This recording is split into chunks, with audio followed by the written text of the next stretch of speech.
আসসালামু আলাইকুম ইংলিশ প্রিয় শিক্ষার্থী ভাই বোনেরা, আজকের ক্লাসে এইচএসসি কোশ্চেন লেখার নিয়ম নিয়ে চলে আসলাম।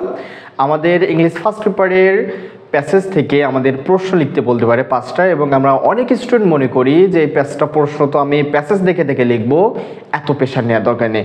এক্স্যাক্টলি ওই স্টুডেন্টটা যদি জানতো যে এই প্যাসেজ দেখে দেখে উত্তর করে সে আসলেই পরীক্ষা কত নাম্বার পেয়েছে, তাহলে কখনোই এভাবে সে প্রশ্নটা লিখতো না।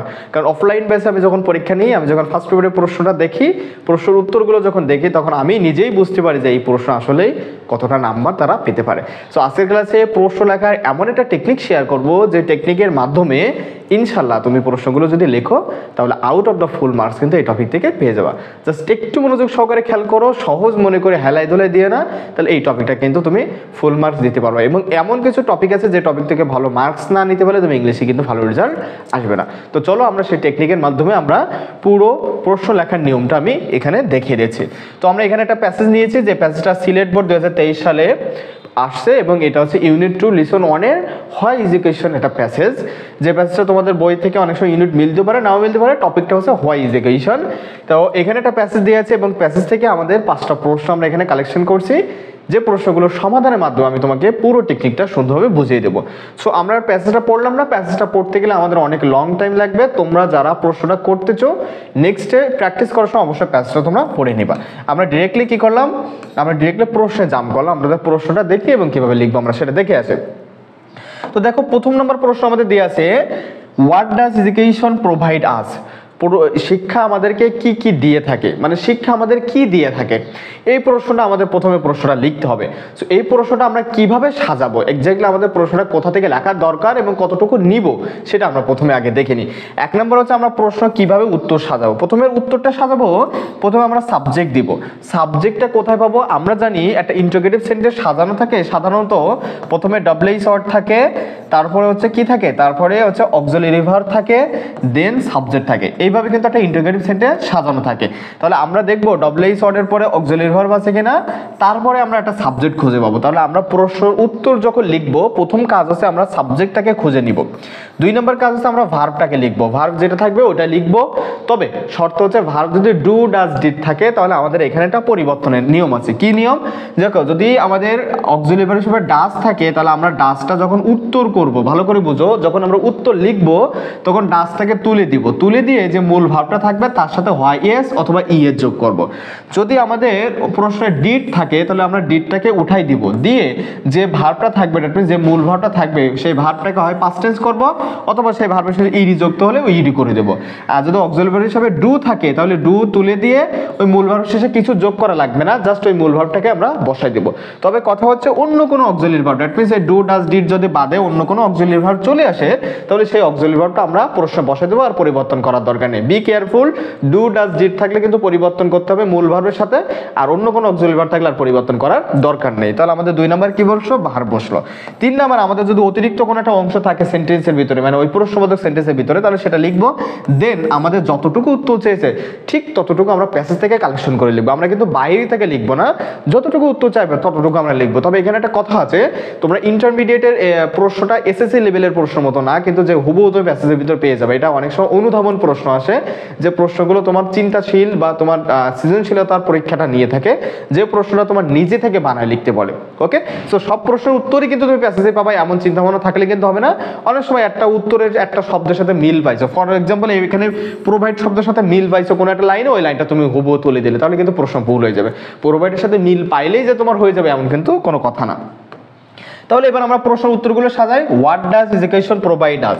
প্রথমে দেখতে পাচ্ছি হোয়াট আছে ডাব্লিউএইচ ওয়ার্ড, ডাজ আছে অক্সিলারি ভার্ব, এডুকেশন আছে সাবজেক্ট, প্রোভাইড আছে মূল ভার্ব, আস আছে অতিরিক্ত অংশ বা অবজেক্ট। তাহলে আমাদের প্রথমে কি নিতে হবে?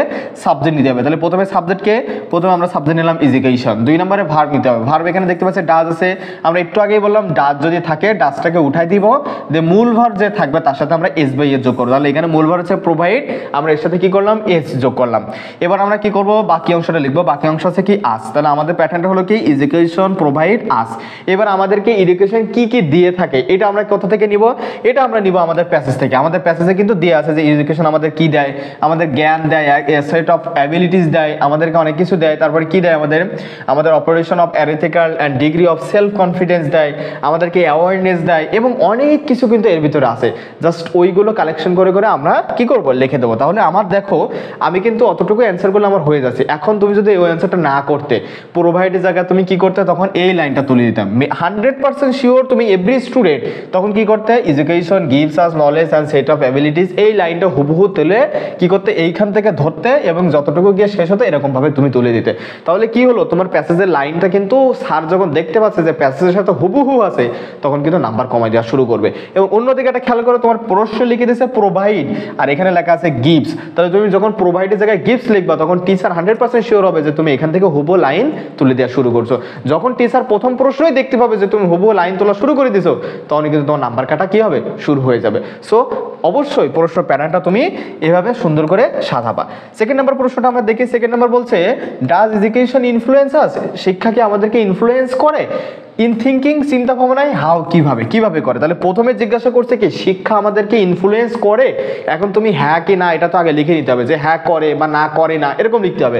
তো নিশ্চয়ই শিক্ষা আমাদেরকে ইনফ্লুয়েন্স করে, আমাদের প্যাসেজের ভিতর আমরা অনেকবার পেয়েছি। এই জন্য আমি এখানে কি লিখে নিলাম, প্রথমে ইয়েস হ্যাঁ করে। এবার কিভাবে করে সেটা আমি এখানে কি করলাম, লিখলাম education influence in the thinking in the independently, it also help us make our own opinions. এই লাইনগুলো কোথায় আছে, লাইনগুলো কিন্তু প্যাসেজে আছে। তাহলে আমি যেটুকু করলাম, দেখো প্রথমে আমি সাবজেক্ট নিলাম এডুকেশন, প্রথমে এখান থেকে সাবজেক্ট নিলাম এডুকেশন, তারপরে এখানে দেখতে পাচ্ছি ডাজ আছে। তাহলে ডাজ থাকলে কি হয়ে যায়, মূল ভার্ব শেষে এসবে যুক্ত হয়ে যায়। তাহলে আমরা এখানে ইনফ্লুয়েন্সেস করলাম।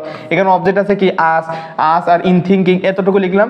এইখান থেকে এতটুকু কিন্তু আমি জাস্ট প্রশ্ন থেকে কি করলাম, কালেকশন করলাম। তাহলে এভাবে যদি আমি প্রশ্ন প্যাটার্নটা সাজাই, কোনো টিচারই নাই যে তোমার নাম্বারগুলো কেটে নেবে। তুমি কি করো, প্যাসেজের সাথে লাইন মিল পাও, হুবহু লেখা শুরু করে দাও। এই জন্য কিন্তু তোমরা প্রশ্ন নাম্বার কম পাও। অনেকেই বলো আমি প্রশ্ন ভালোভাবে লিখে দিয়েছিলাম, নাম্বার কেন কম পেলাম, এই কারণে নাম্বারগুলো কিন্তু তোমরা কম পাও। ডু ইউ বিলিভ দ্যাট, তুমি কি বিশ্বাস করো যে education Leeds the path of socialisation, শিক্ষা হচ্ছে একটা সামাজিকের একটা অন্যতম পথ। হাউ কিভাবে, তুমি কি বিশ্বাস করো। তাহলে আমি বিশ্বাস যদি করি তাহলে হ্যাঁ লিখবো, যদি না করি তাহলে নো লিখবো। যেহেতু আমাদের প্যাসেজ অনুসারে এটা বিশ্বাস করতে হবে, তাহলে আমরা এখানে কি লিখলাম, ইয়েস আই ডু, আমি বিশ্বাস করি। এখানে ডু এর জায়গায় আই বিলিভ দিতে পারো, ইয়েস আই বিলিভ, আমি বিশ্বাস করি। এবার কিভাবে বিশ্বাস করো সেটা তুমি এখান থেকে কি করবা, এটা লাইনটা নিবা। কিভাবে বিশ্বাস করো, এটা দেখো তোমার লেখা আছে, তোমার বই তোমার প্যাসেজে কিন্তু লেখা আছে it teaches us the respect human diversity and the cultural and the religious differences। এটা আমাদেরকে কি করতে হবে, মানুষের যে ডাইভার্সিটি আছে, বিভিন্ন ধর্মের মানুষ আছে, কেউ কৃষি কাজ করে, কেউ ফার্মিং করে, কেউ হচ্ছে তোমার রিক্সা চালায়, কেউ চাকরি করে। এই যে ডাইভার্সিটি আছে সবাইকে সম্মান করতে হবে, কালচারালকে সম্মান করতে হবে, রিলিজিয়াসকে ধর্মকে সম্মান করতে হবে। এমন prepares every child of becoming active members of society, সমাজে একজন অ্যাক্টিভ মেম্বার হতে হবে। ওয়ার্কিং ফর দ্য ওয়েলফেয়ার, সমাজ কল্যাণে কাজ করতে হবে। এই প্রত্যেকটা লাইন কিন্তু তোমার প্যাসেজে আছে, তুমি একটু খুঁজে দেখো। আমি যদি বারবার প্যাসেজ স্লাইডে যাই তাহলে অনেক লং ভিডিও হবে, এই জন্য কিন্তু আমি যাচ্ছি না, জাস্ট আমি তোমার প্যাটার্নটা কিন্তু বোঝাই দিচ্ছি। 4 নম্বর প্রশ্নটা দেখো, how do we obtain the ability to manage hour affairs well, আমরা কিভাবে অ্যাফেয়ার্স ওয়েল আমাদের যে অ্যাবিলিটিগুলো আছে সেগুলো ম্যানেজ করে নিতে পারি। তাহলে দেখো এই প্রশ্নটা দেখো, education provide us with the ability of declare the rationality to make the rights choice does, এই জন্য বা এই ফলে we learn to thinking our selves to manage affairs well.